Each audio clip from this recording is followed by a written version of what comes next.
जय हिंद साथियों। तो डेली एसएससी एमटीएस के एनालाइज को देखते हुए आज हम उन पर आधारित कुछ महत्वपूर्ण प्रश्न लेकर आए हैं जो कि आपके आने वाली शिफ्टों में निश्चित रूप से देखने को मिलेंगे। तो चलिए शुरू करते हैं। तो पहला प्रश्न है आपके लिए, गांधी जी ने दांडी नमक यात्रा का प्रारंभ निम्नलिखित में से किस स्थान से किया? तो गांधी जी ने दांडी नमक यात्रा का प्रारंभ साबरमती आश्रम से किया। अगर आपसे यह पूछा जाता है कि दांडी नमक यात्रा कब प्रारंभ की, तो गांधी जी ने दांडी नमक यात्रा 1930 में प्रारंभ की। अगर आपसे यह पूछ लिया जाए कि यह यात्रा कितने दिन चली, तो यह यात्रा 24 दिनों तक रही। अगले प्रश्न की ओर आते हैं। अगला प्रश्न आपसे पूछा जा सकता है कि विद्युत धारा को किसके द्वारा मापा जा सकता है? तो विद्युत धारा को एमीटर द्वारा मापा जाता है। अगर आपसे यही पूछ लिया कि एमेनोमीटर, तो एमेनोमीटर से क्या मापा जाता है? बल और हवा की दिशाओं का वेग। अगला प्रश्न आपसे पूछा जा सकता है कि भांगड़ा नागल परियोजना किस नदी पर स्थित है? आपके सामने चार ऑप्शन है, सतलज, झेलम, व्यास, चिनाब। तो इसका सही आंसर हो जाएगा सतलज। यह प्रश्न भी आपकी परीक्षा में पूछा गया है तथा आगे वाली शिफ्टों में भी यह प्रश्न आपको देखने को मिलेगा। अगले प्रश्न की ओर चलते हैं। अगला प्रश्न है कि राष्ट्रीय स्तर का हैकाथॉन कवच 2023 को किसके द्वारा लॉन्च किया गया? तो यह लॉन्च किया गया था अखिल भारतीय तकनीकी शिक्षा परिषद। ऑप्शन बी इसका ठीक हो जाएगा। अगर आपसे यह पूछ लिया गया कि अखिल भारतीय तकनीकी शिक्षा परिषद की स्थापना कब की गई, तो नवंबर 1945 को इसकी स्थापना की गई। इसका मुख्यालय पूछ लिया जाए तो इसका मुख्यालय है नई दिल्ली। तो नई दिल्ली में इसका मुख्यालय स्थित है। अगर इसके वर्तमान अध्यक्ष पूछ लिए जाए तो इसके अध्यक्ष अभी हैं अनिल सहस्त्रबुद्धे। ठीक है, अगले प्रश्न की ओर चलते हैं। अगला प्रश्न आपसे पूछा जा सकता है कि निम्नलिखित में से किसे देश के लोकतंत्र का मंदिर कहा जाता है? तो आपके सामने चार ऑप्शन है, राजघाट, सर्वोच्च न्यायालय, अशोक स्तंभ, संसद। तो संसद को देश के लोकतंत्र का मंदिर कहा जाता है। अगले प्रश्न की ओर चलते हैं। अगला प्रश्न आपसे पूछा जा सकता है कि लाख वृक्ष की उपाधि प्राप्त करने वाला दास शासक कौन था? तो इसका सही आंसर हो जाएगा कुतुबुद्दीन ऐबक। अगले प्रश्न की ओर आते हैं। अगला प्रश्न है CH4 की संरचनात्मक ज्यामिति क्या है? आपके सामने चार ऑप्शन है, अष्टफलकीय, चतुष्फलकीय, रैखिक या त्रिकोणीय समतली। तो इसका सही आंसर हो जाएगा चतुष्फलकीय। अगले प्रश्न की ओर आते हैं। अगला प्रश्न है निम्नलिखित में से किस बाघ अभ्यारण्य या राष्ट्रीय उद्यान और राज्यों में उनकी स्थिति गलत मिलान है? तो इसमें आप देख सकते हैं कि मानस, यहाँ पे मानस ठीक है क्योंकि मानस असम में स्थित है। बांधवगढ़ यहाँ पर मध्य प्रदेश में स्थित है, ये भी ठीक है। सुंदरवन यहाँ पर उड़ीसा में नहीं है। यहाँ पर अगर जिम कॉर्बेट की बात करें तो जिम कॉर्बेट यहाँ पर उत्तराखंड में है। तो इसमें आपका ऑप्शन नंबर सी ठीक हो जाएगा। अगर आपसे यह पूछा जाता है कि सुंदर राष्ट्रीय उद्यान कहाँ है, तो सुंदर राष्ट्रीय उद्यान पश्चिम बंगाल में स्थित है। अगले प्रश्न की ओर चलते हैं। अगला प्रश्न है भारतीय संविधान दुनिया का सबसे लंबा लिखित संविधान है जिसमें मूल रूप से शामिल है। तो मूल रूप से क्या शामिल है? 95 अनुच्छेद थे, 22 भाग व 8 अनुसूची मूल संविधान में हमारे थे। अगले प्रश्न की ओर चलते हैं। अगला प्रश्न है मानव की श्वास नली में किस प्रकार का उपकला ऊतक उपस्थित होता है? चार ऑप्शन है, सरल शल्की, स्तभाकार, स्तरित शल्की, घनाकार। तो इसका सही आंसर हो जाएगा ऑप्शन नंबर बी, स्तभाकार। अगले प्रश्न की ओर चलते हैं। अगला प्रश्न है सुरेश तेंदुलकर समिति के अनुसार ग्रामीण भारत के लिए गरीबी रेखा का आधार क्या था? तो इसका आधार था ऑप्शन नंबर ए 27 रुपए प्रति दिन।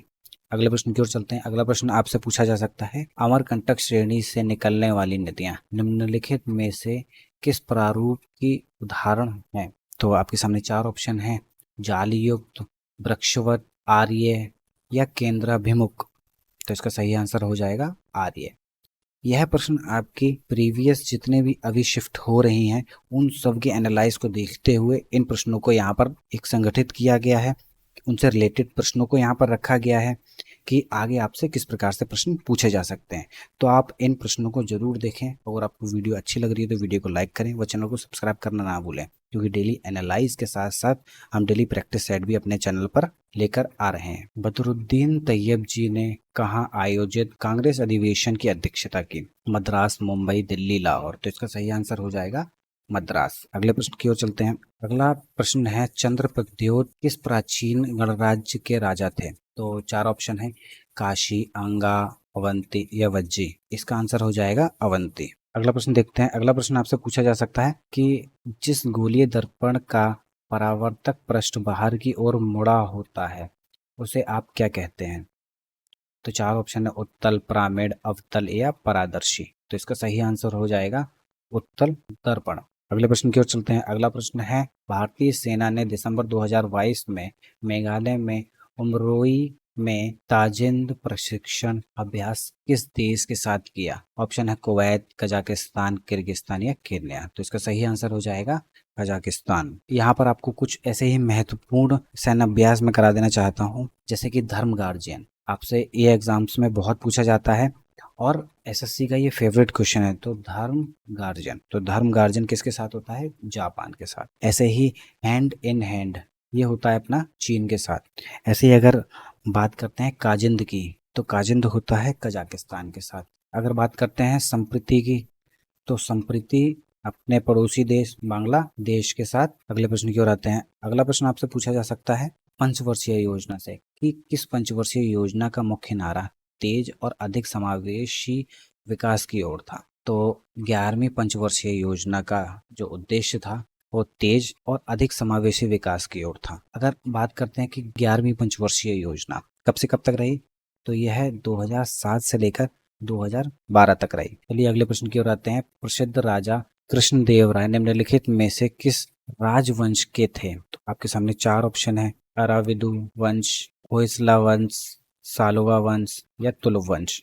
इसका सही आंसर हो जाएगा तुलुव वंश। अगले प्रश्न की ओर चलते हैं। अगला प्रश्न आपसे पूछा जा सकता है कि खमीर में अवयवीय श्वसन के परिणाम से बने उत्पाद। तो इसका सही आंसर हो जाएगा कार्बन डाइऑक्साइड और अल्कोहल। अगले प्रश्न की ओर चलते हैं। अगला प्रश्न आपसे पूछा जा सकता है कि मार्च 2023 में associated chamber of commerce and industry of India के अध्यक्ष के रूप में किसने पदभार संभाला? तो आपके सामने चार ऑप्शन है, उपेंद्र कुमार सिन्हा, अजय सिंह,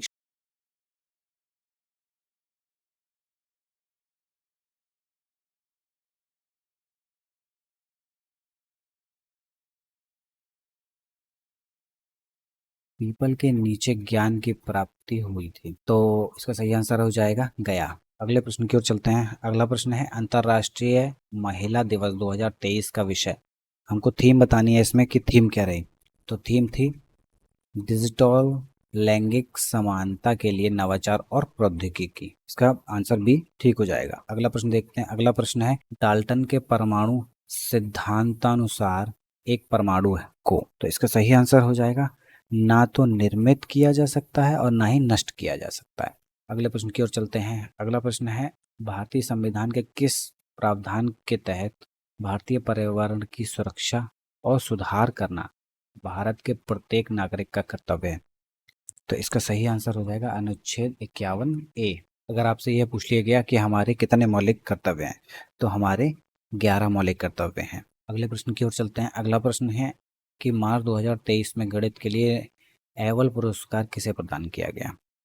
तो इसका सही आंसर हो जाएगा लुइस कैफेरेली। तो ये थे आपके मोस्ट इम्पॉर्टेंट 25 प्रश्न जो आपकी परीक्षा की दृष्टि से अति महत्वपूर्ण है, जो आपको अगली किसी न किसी शिफ्ट में देखने को मिलेंगे। इस प्रैक्टिस सेट में मैंने आपको करंट से भी क्वेश्चन पूछने का प्रयास किया है, हिस्ट्री से भी, हर सेक्शन से जिस प्रकार से क्वेश्चन पूछे जा रहे हैं उस प्रकार से पूछने का प्रयास किया है, वह उसी लेवल के जिस हिसाब से आपका एसएससी एमटीएस क्वेश्चंस को पूछ रहा है। ठीक है, अगर आपको वीडियो अच्छी लगी तो वीडियो को लाइक करें व चैनल को सब्सक्राइब करना ना भूलें, क्योंकि इस प्रकार के प्रैक्टिस सेट और डेली एनालाइज हम अपने चैनल पर लेकर आ रहे हैं। वीडियो देखने के लिए धन्यवाद।